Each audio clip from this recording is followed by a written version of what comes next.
안녕하세요, 티묵입니다. 이번 시간에는 열사병과 일사병에 대해서 알아볼 건데요. 열사병과 일사병 이러면 당연히 쉽게는 매우 더울 때 걸리는 병입니다. 그래서 매우 더운 이번 여름이나 아니면 더운 환경에서 일하시는 분들 같은 경우에는 당연히 알고 계셔야 되는데, 왜냐하면 심각한 경우 목숨을 위협할 수도 있기 때문이죠. 특히 열사병 같은 경우가 이제 목숨을 위협하는 것으로 알려져 있는 병이다 라고 생각을 하면 될 것 같은데요.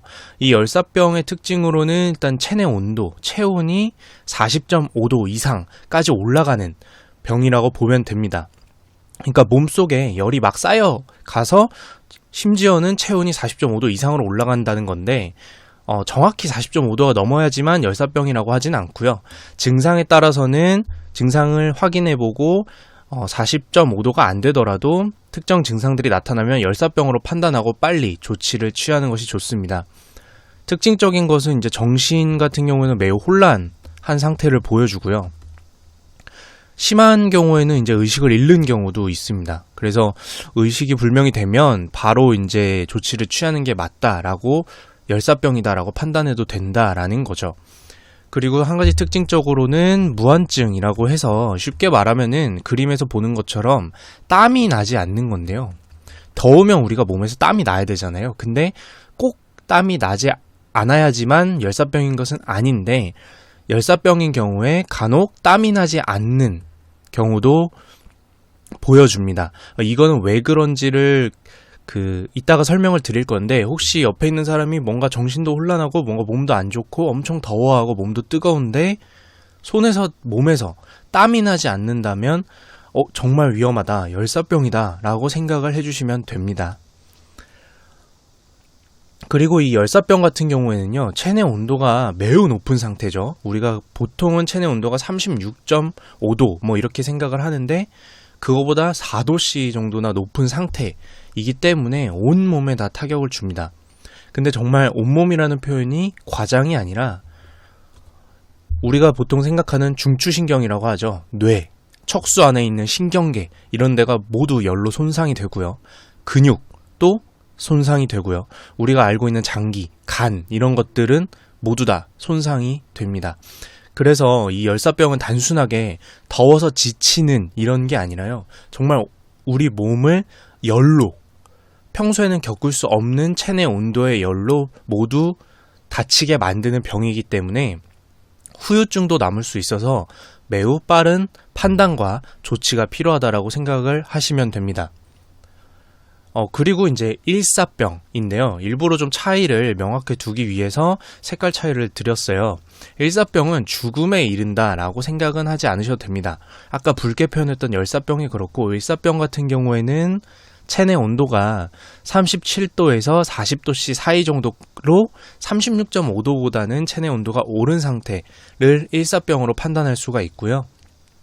이때는 조금 간단하게 표현을 했는데, 정신은 약간 혼란할 수가 있지만 의식은 또렷한 상태고, 어지러움증이나 뭐 구토, 그러니까 두통, 우리가 더울 때 조금씩 느낄 수 있는 그런 정도의 이상 증상은 체감하는 정도라고 보시면 됩니다. 이때는 이제 후유증이나 이런 것들은 없고, 다만 정신이 약간 혼란하거나 몸의 이상 증세를 살짝 느끼는 정도다. 요럴 때는 일사병이기 때문에 조치를 취하면 된다라고 생각하시면 됩니다. 근데 다만 이 일사병을 제가 같이 갖고 온 이유가 있는데요. 이 일사병은 절대 방금 생각한 것처럼 이상 증상 약간과 이런 것들로 우습게 볼 것이 아니라, 이 일사병이 결국 열사병을 불러오게 되는 일도 많습니다. 그래서 방금처럼 말씀을 드렸고요. 왜 일사병이 열사병까지 가게 되냐면, 일사병이 결국에는 체내 온도가 올라가긴 하는 거잖아요. 그러니까 더위를 겪고 있는 상황인 거죠.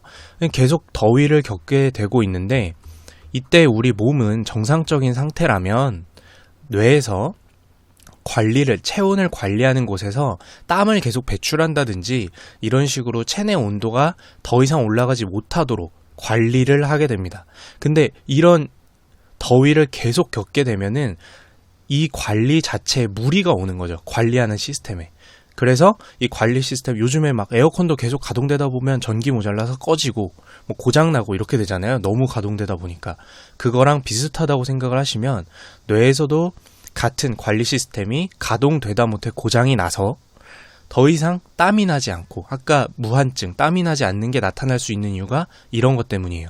그 관리하는 시스템이 고장남으로써 땀이 나지 않거나 또는 체내 온도를 관리하기 위한 다른 자잘자잘한 그렇지만 중요한 시스템들이 가동되지 않게 되면서 몸의 체온이 쭉쭉 올라가게 되고, 보통 같아서는 웬만한 독감이와도 올라가지 않는 40.5도를 뚫고 올라가면서 몸에 이상 증상을 나타내게 됩니다. 지속되면 죽음에도 이를 수 있는 상태가 된다. 열사병이 된다라고 생각을 하시면 됩니다. 그래서 이 치료 방법 같은 경우에는 사실은 조금 심플하게 보면 당연히 그늘진 곳 또는 에어컨이 가동되고 있는 곳, 서늘한 곳으로 이동해 주는 것이 매우 중요하고요. 체온을 좀 서서히 놀라지 않게 떨어뜨려야 되기 때문에 젖은 수건 같은 것으로 몸을 계속 닦아주는 게 좋다라고 합니다. 그리고 수분도 웬만하면 탈수증이 올 수 있기 때문에 같이 섭취를 하게 해주는 것이 좋은데, 다만 열사병으로 의식을 잃은 경우, 의식이 없는 경우에는 그 목넘김이 불가능하기 때문에 억지로 음료를 먹이면 기도로 물이 넘어가서 큰일 날 수가 있습니다. 그래서 의식이 없는 경우에는 위험하니까 되도록이면 야 이거 열사병인가 싶으면 괜히 이게 진짜로 일사병인가 열사병인가 헷갈린다, 말을 횡설수설하긴 하는데 라고 애매하다고 생각하지 말고요. 일단 위험하다 생각하면 사람을 목숨을 살리는 일이기 때문에 바로 응급구조대를 불러주시면 될 것 같습니다. 그게 가장 안전하겠죠. 그래서 마무리로 일단 열사병과 일사병의 공통점을 보자면, 일단 이상 증세는 어느 정도 느낍니다. 그러니까 좀 그러니까 막 올라올 것 같은 거, 구토, 두통, 어지러움증 등은 이제 호소를 할 수가 있고요. 이 공통되는 부분은 제외하고 딱 인상을 남기기 위해서 정리를 하자면, 열사병 같은 경우, 죽음에 이를 수 있는 열사병 같은 경우는 정신은 매우 혼란한 상태고 의식은 장애를 보입니다. 그러니까 막 횡설수설하고, 이게 중추신경계에 이상이 생겼을 수도 있기 때문인데요. 이때 같은 경우에는 의식을 아예 잃을 수도 있고, 중추신경에 이상이 생겨서 이게 걸음걸이가 이상해진다든지 쓰러진다든지, 제대로 못 걷고 막 어딜 제대로 짚지도 못하거나 막 허공에 이제 손짓을 한다든지, 이런 것들이 모두 몸에 진짜 실제 이상이 생겼기 때문입니다. 방금 말씀드린 것처럼 이것들이 모두 결국엔 체온이 40.5도가 넘어가면서 일사병과는 다르게 정말 고온의 체온이 되면서